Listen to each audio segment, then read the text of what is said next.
everyone. I am Neha Gupta here and welcome to our channel. I have completed my MCA Master of Computer Applications from YMCA University Faridabad, which is now known as JC Bose University of Science and Technology. आज हमारे guest उस time के director respected doctor Ashok Kumar Arora sir हैं। 1994 से 2009 तक Arora sir ने YMCA university के director position पर काम किया और उसी टाइम पर YMCA इंस्टीट्यूट YMCA यूनिवर्सिटी बना। उसके बाद सर ने Manav Rachna University as executive director join किया और सर ने 2010 से 2014 तक वहां पर काम किया। Then Sir joined Raval Institutions, Faridabad as director and he worked there for 3 years, 2014 to 2017. Sir joined Lingia's Vidyapeeth, Faridabad for some time. और आज Sir MMDU University में as director with additional responsibility of Vice Chancellor Saddopur, MM Saddopur काम कर रहे हैं। Arora sir एक well known educationist और administrator है। Thank you so much sir for being with us today. Thank you. I am happy to speak to you. Thank you sir, thank you sir, it means a lot to me. Sir मेरा पहला question आपसे ये है, अभी तक आपकी overall career journey कैसी रही, अगर आप हमारे साथ शेयर करना चाहें तो। Neha, I started my career just after my BE program from Thapar Engineering College, Patiala. And I started my career as a teaching assistant in the same college way back in 1978. You will recall that Thapar Institute of Engineering and Technology, Patiala, happens to be one of the premier institute in the northern India. And I got admission there in MTech program as well as I got job as a teaching assistant.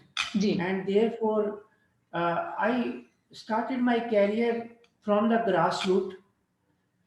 Soon after doing my MTech, I left for Iraq. उसके बाद मैंने REC Kurukshetra join किया। फिर मुझे लगा कि सिर्फ teaching में टीचिंग करना ही एसेंशियल नहीं है। I found that yes, I can administer the education.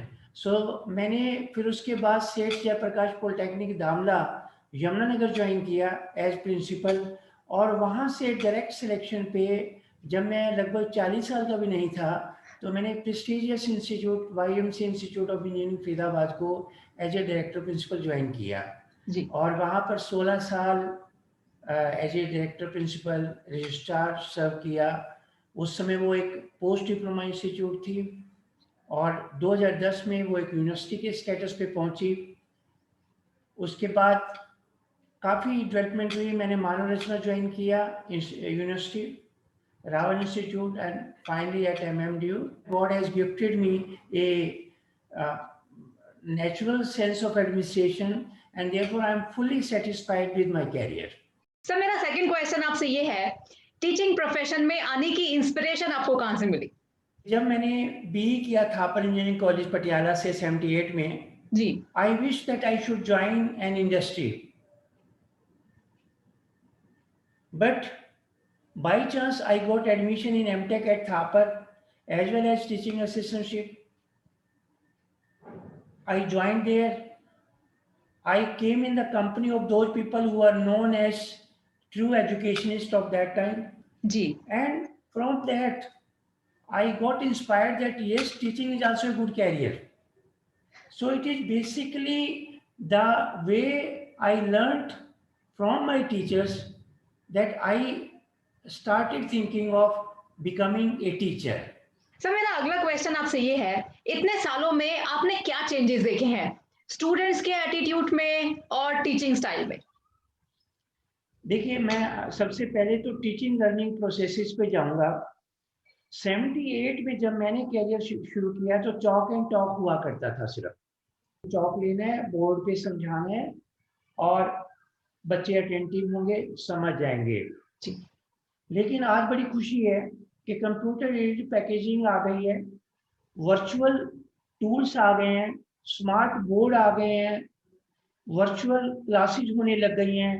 तो ये एक बहुत बड़ा चेंज है जो पेडागोगी में डिजायरेबल था, क्योंकि इंजीनियरिंग के अंदर कई चीजों को हम ब्लैक बोर्ड पे एक्सप्लेन नहीं कर पाते, लेकिन अगर हम उसको कंप्यूटर एडेड इंस्ट्रक्शन से या पैकेजेस से एक्सप्लेन करते हैं तो बच्चे भी जल्दी समझते हैं, और किसी तरह का जो एक अननेसेसरी वर्क है वो भी कम हो जाता है।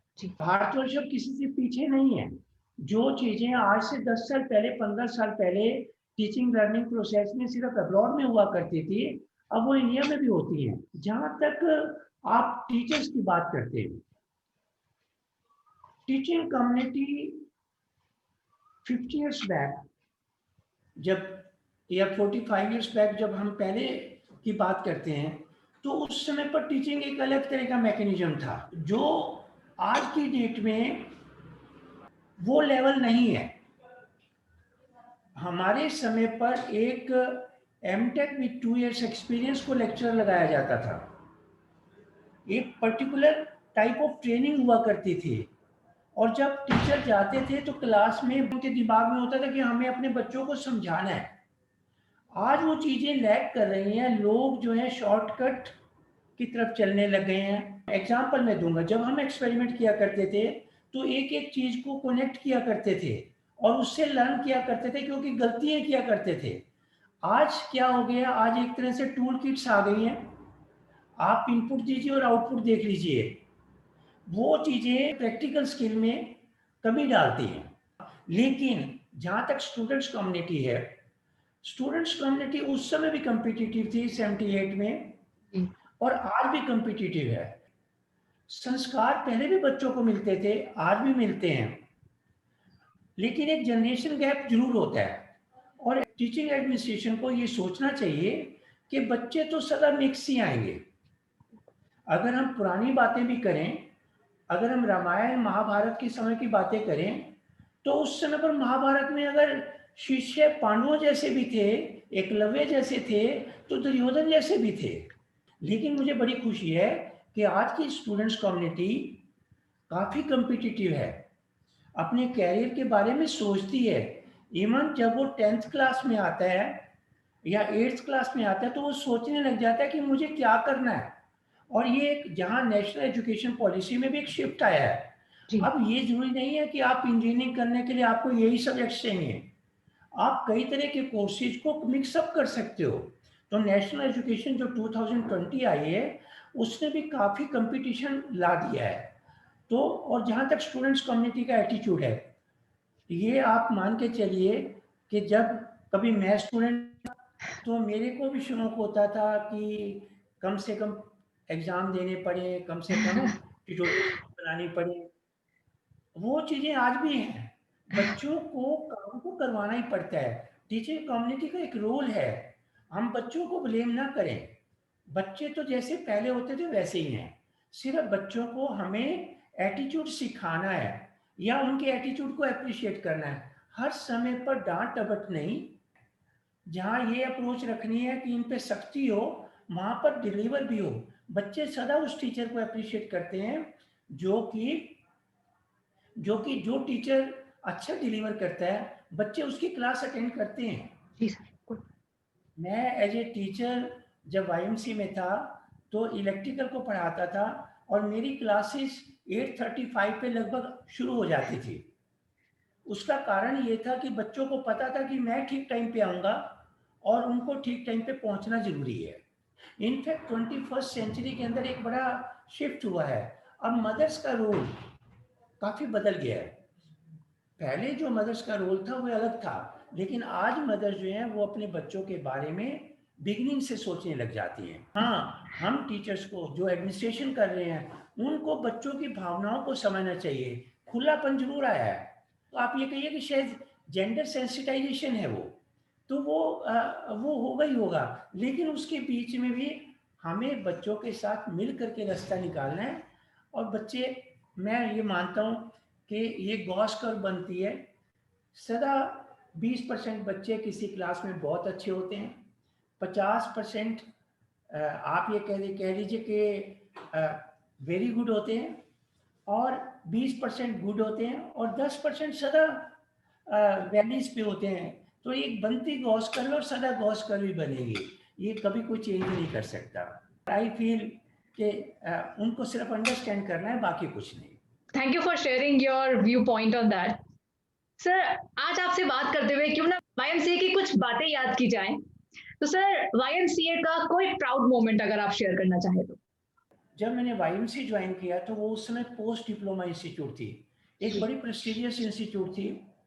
गवर्नमेंट बहुत अच्छा स्पेंड कर रही थी उस सिस्टम पे, लेकिन उसकी कोई डायरेक्शन जो थी वो कमज़ोर पड़ गई थी, क्योंकि चीज़ें समय के साथ चेंज होती हैं। जर्मनी में भी चीज़ें चेंज होने लग गई थी, क्योंकि ये वाईएमसी एक इंडो जर्मन प्रोजेक्ट था, लेकिन इंडिया के अंदर वो ट्विस्ट आते हुए थोड़ा समय लगता है। तो जब 94 में मैंने ज्वाइन किया तो मैंने उस इंस्टीट्यूट का शॉर्ट एनालिसिस किया कि इसकी स्ट्रेंथ क्या है, इसकी वीकनेस क्या है, इसके लिए अपॉर्चुनिटीज़ क्या है और इसके लिए चैलेंजेस क्या हैं, थ्रेट्स क्या हैं। एंड आई फाउंड कि जहाँ अपॉर्चुनिटीज़ हैं वहाँ थ्रेट्स भी हैं। थ्रेट्स थी क्योंकि उस समय पर प्राइवेट पार्टिसिपेशन जो था वो टेक्निकल एजुकेशन में सारे देश में, खास करके हरियाणा में शुरू हो गया था।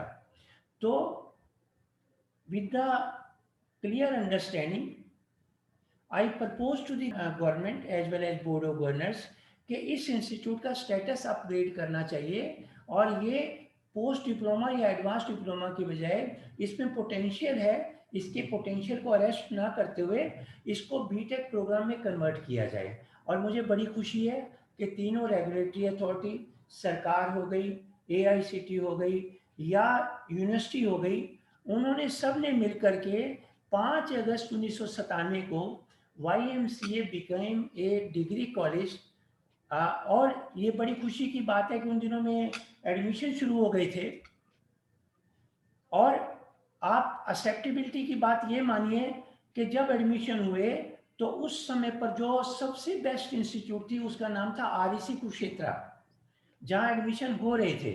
पहले दिन अगर किसी कॉलेज की सीट्स भरी थी तो वो REC कुरुक्षेत्र और YMCA की भरी थी, बाकी सबने फॉलो किया था। तो ये एक अच्छा संस्मरण था। तो वो दिन मुझे आज भी नहीं भूलता है और शायद ज़िंदगी भर कभी नहीं भूलेगा, क्योंकि वो एक अथक प्रयास था 2 सालों का। सरकार ने भी बात को माना, यूनिवर्सिटी ने भी माना, एआईसीटी ने भी परमिट किया और स्टूडेंट्स कम्युनिटी और स्टाफ ने भी उसको लाइक किया। मेरा ख्याल है वो ज़िंदगी का एक ऐसा पहलू है जिसको शायद मैं कभी भुला भी नहीं सकता। तो ये एक था। आप कहिए कि उसके बाद 2002 में एमसीए प्रोग्राम शुरू हुआ, एमटेक प्रोग्राम शुरू हुए। वो लगा कि yes, we are on the right track, and we started MTech program in almost all the disciplines, then MBA program for engineering graduates, and then आप अंदाजा लगाइए कि शायद ये पहला एग्जाम्पल होगा भारतवर्ष में कि YMCA never applied for the university status to the government of Haryana. Government on its own proposed to the Assembly, Haryana Government Assembly, on 4th August 2009 that this institute deserves to be upgraded to the university status. Wow. And but this is perhaps very darling to me, because 15 years of efforts resulted into the conversion of a post diploma institute to a university program.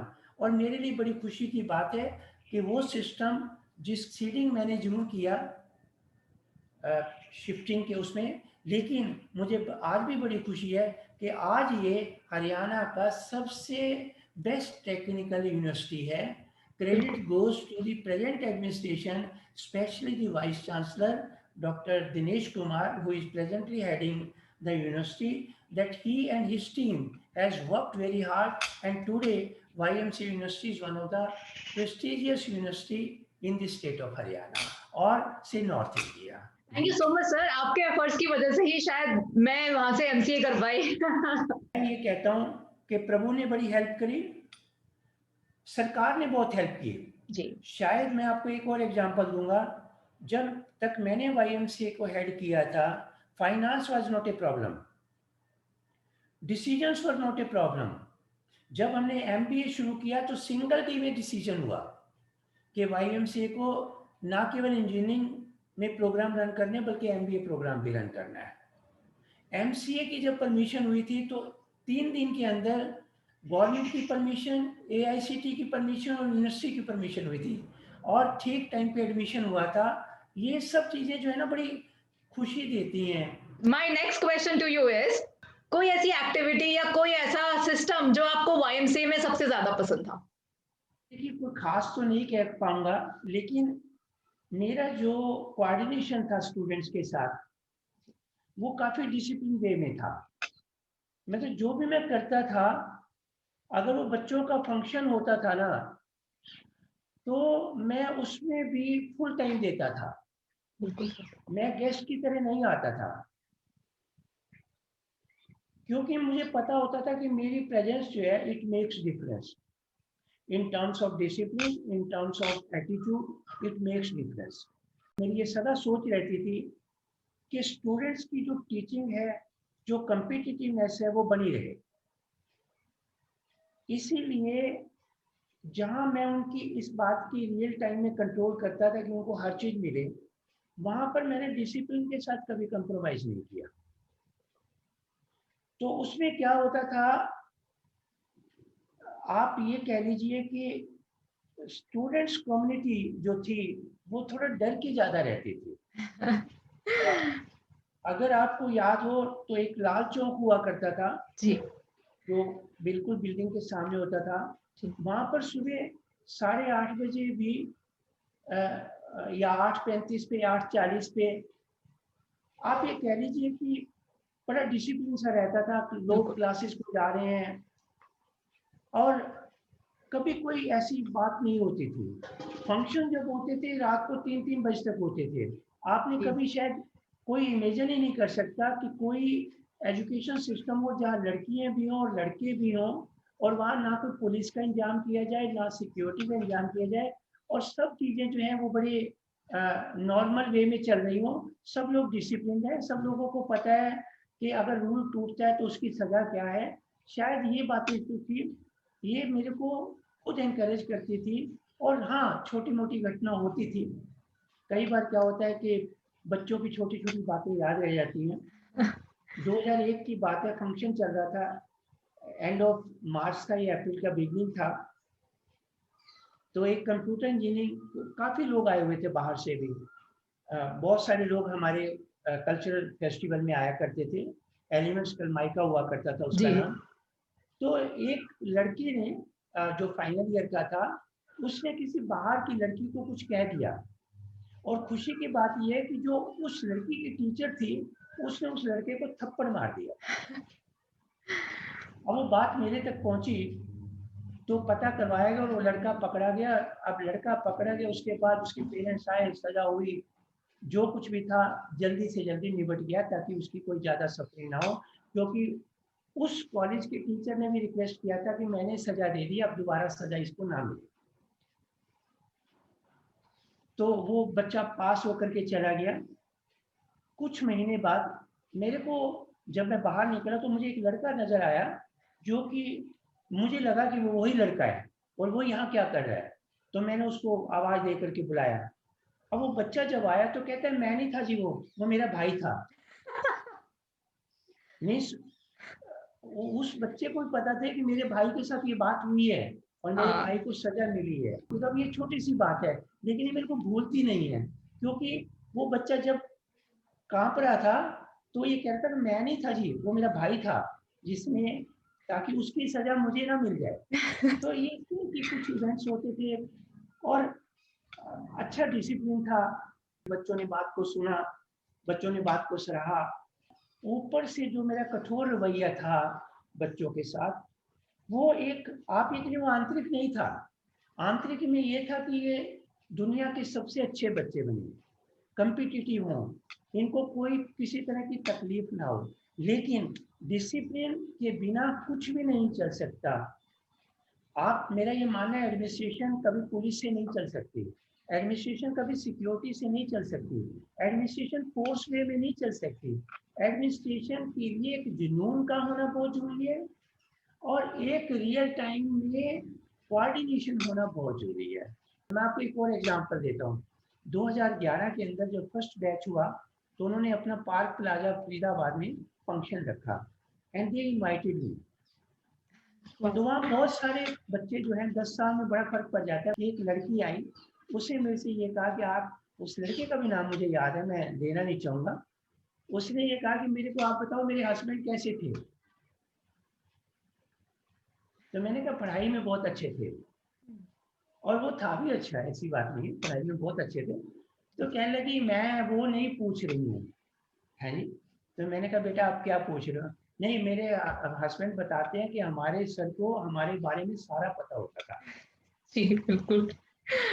अब मैंने उसको कहा कि अगर मैं ईमानदारी से बताऊं तो वो ये था कि आपके हस्बैंड बड़े ही अच्छे टीम वर्क वाले थे, क्लास में उनका एक फुल कॉन्फिडेंस था। और मुझे अभी तक ध्यान है 2001 के अंदर जब प्लेसमेंट ड्राइव हुए तो उस बच्चे ने कईयों की जॉब्स लगवाने में भी हेल्प की, और बाद में भी उसने बड़ी।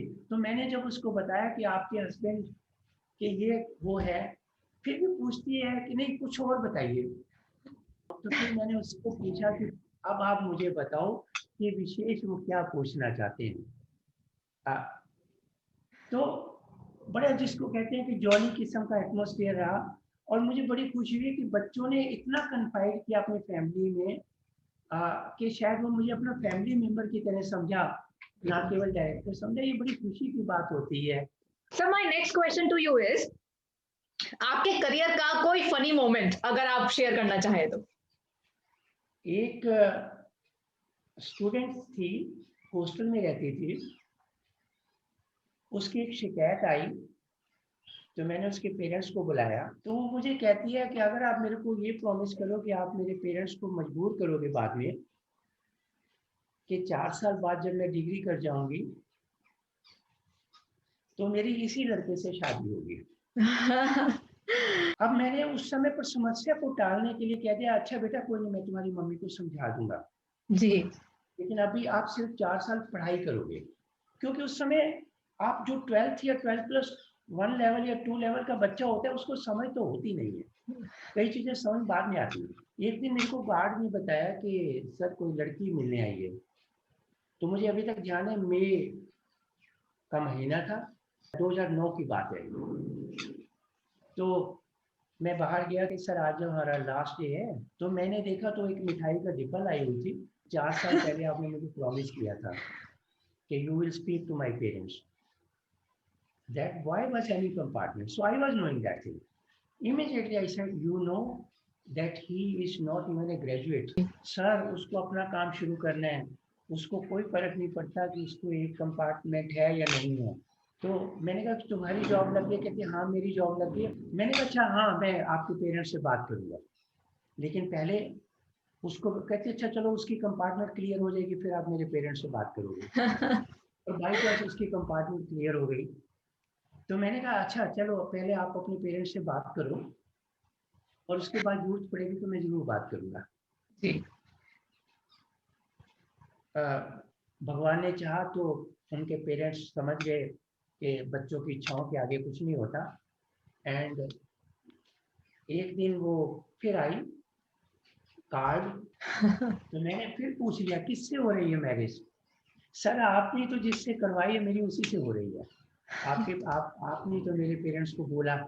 इसी तरीके से 2006 की बात है, HCL की बस रुकी। HCL टेक्नोलॉजी नोएडा में है, तो मेरी बेटी भी वहाँ सर्विस करती थी। तो मैं उसको लेने के अपनी कार पे चला जाता था। तो एक लड़की उतरी, उसने मेरे को देखा और वो मेरी तरफ भागती हुई आई। कहती सर मैं I got the job in Infosys, please advise whether I should remain in HCL और ज्वाइन इन्फोसिस। मैंने कहा नहीं बेटा आपको इन्फोसिस ज्वाइन करना चाहिए। My mother is not agreed. For the last 4-5 days I am trying to tell my mother, और मेरी मदर मेरी बात नहीं सुन रही है। And you will have to speak to her. आप कॉन्फिडेंस देखिए, you will have to speak to her. इसलिए मैंने कहा ओके बेटा कल सुबह 9 बजे ना आप मेरे को फोन पे मम्मा से बात करा देना। I will put my point and rest it is the sweet will of the parents. अभी 9 नहीं बजे थे, मेरे घर की घंटी बजी और वो दोनों आए, मदर और बेटी, और कहने लगे सर, जब इसने मेरे को बताया कि सर ने परमिट कर दिया है, तो मैं कौन होती हूँ रोकने वाली। आपने अच्छा सोच के बताया होगा। और आज मुझे वो खुशी है कि इन्फोसिस में वो काफ़ी अच्छी पोजीशन पे है लड़की। तो जब भी कभी मिलती है तो सर कहती है कि मेरे लिए बड़ा मुश्किल था कि मैं HCL में कंटिन्यू करूं कि इन्फोसिस में। तो ये ऐसी कई घटनाएं होती हैं, ऐसी कई चीज़ें होती हैं जो बड़ा सुकून देती हैं कि बच्चों के बीच में रह करके बच्चों को रियल टाइम में एक किसी दुविधा में से निकाल करके अच्छे रास्ते पे डाल दिया। तो बस मेरे लिए ये कुछ मोमेंट्स हैं जो मुझे बड़ी खुशी देते हैं। और इवन मैं एडवाइस करूंगा आज के एडमिनिस्ट्रेटर्स को भी कि जितना बच्चों में इन्वॉल्व हो जाओगे उतना आपका भला है, आप यंग रहोगे, आपको ना ब्लड प्रेशर होगा, ना कोई हार्ट प्रॉब्लम होगी, ना कुछ होगा। आप अगर चाहो तो बच्चों के बीच में रहो, बच्चे बहुत कुछ सिखाते हैं। और बच्चों के साथ जनरेशन गैप मत करो, उनकी जनरेशन को समझने की कोशिश करो, कोरिलेट करो। जी sir, so thank you for sharing. So my next question to you is any favorite quotation जो आपको इंस्पायर करता हो? वो हिम्मत करे इंसान तो क्या हो नहीं सकता। ओह वाओ, हिम्मत करे इंसान तो क्या हो नहीं सकता। खुद ही को कर बुलंद इतना कि हर तदबीर से पूछ, पहले खुदा तुमसे ये पूछे बता तेरी रजा क्या है। मेरा ये मानना है आप अपने मिशन को रखिए, सिस्टमेटिक वर्क करिए। भगवान ने जब हमें इस दुनिया में भेजा तो उसने कहा कि मैंने तुम्हें सब कुछ दिया है, एक्सप्लोर तुम्हें करना पड़ेगा, मेहनत तुम्हें करनी पड़ेगी। आज इतनी डेवलपमेंट हो रही है, कभी किसी ने सोचा था कि मैं नेहा से बात करूंगा। Sir my next question to you is आप अभी भी इतने एक्टिव हैं, वाइस चांसलर हैं और डायरेक्टर हैं MMDU में, तो सर क्या इंस्पायर करता है आपको? मैं आपको एक बात बताना चाहता हूँ, लगभग मेरे को 30 साल एज प्रिंसिपल डायरेक्टर प्रिंसिपल हो गए हैं जी, वाइस चांसलर कह लीजिए, प्रो वाइस चांसलर मेरी इस पोजिशन पे हो गए। और मुझे ये बड़ी खुशी है बताते हुए कि मैं हर रोज 8:30 बजे दफ्तर आने की इच्छा रखता हूँ। और मुझे पूरी तरह याद होता है कि आज मुझे क्या क्या काम करने हैं। और जब शाम को या रात को मैं सोचता हूँ, मुझे ये खुशी होती है कि मैं किसी का थोड़ा सा काम कर पाया कि नहीं कर पाया, जी, मैंने किसी का थोड़ा भला किया कि नहीं किया। और एक साथ में ये होती है कि कई बार कोई गलती भी हो जाती है और आगे से ना हो तो मैं उसको भी याद कर लेता हूँ। तो मेरा एक साइकिल है कि एनर्जी जो है वो डिपेंड करती है कि आप किस तरह के कर्म करते हो।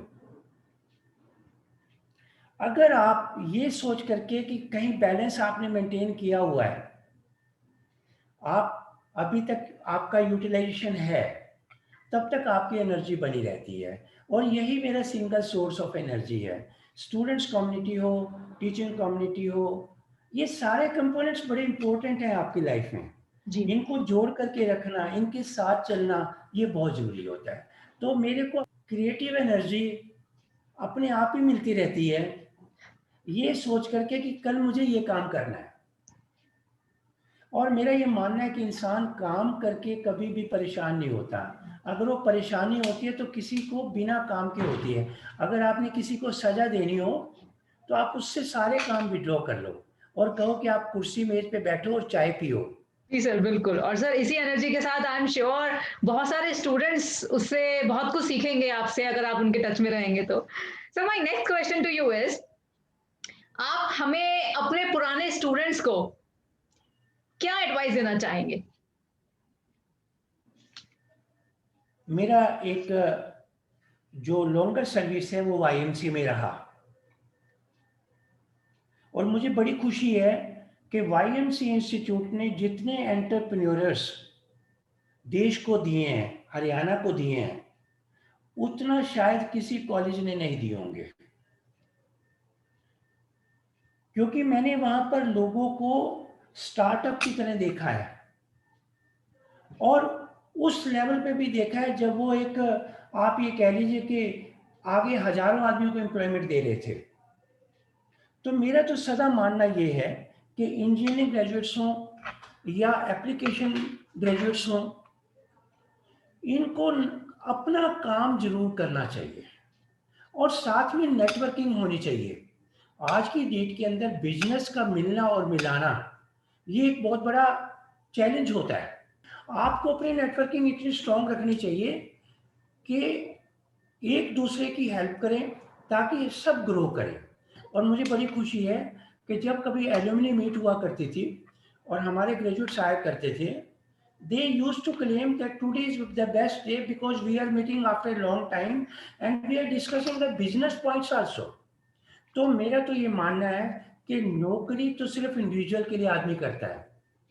अगर आपको सोसाइटी का भला करना है, देश का भला करना है, समाज का भला करना है, तो आपको स्टार्टअप, इनोवेटिव अपने बिजनेस खोलने पड़ेंगे। आप खुद भी कमाइए और दूसरों को भी कमा के दीजिए और देश को भी दीजिए। तो मेरा तो क्लियर कट मैसेज है, work systematically, try to find the opportunities and cash them. So my message to my alumni or ex-students is that yes, keep on working, have a good networking, do the best for each and everyone.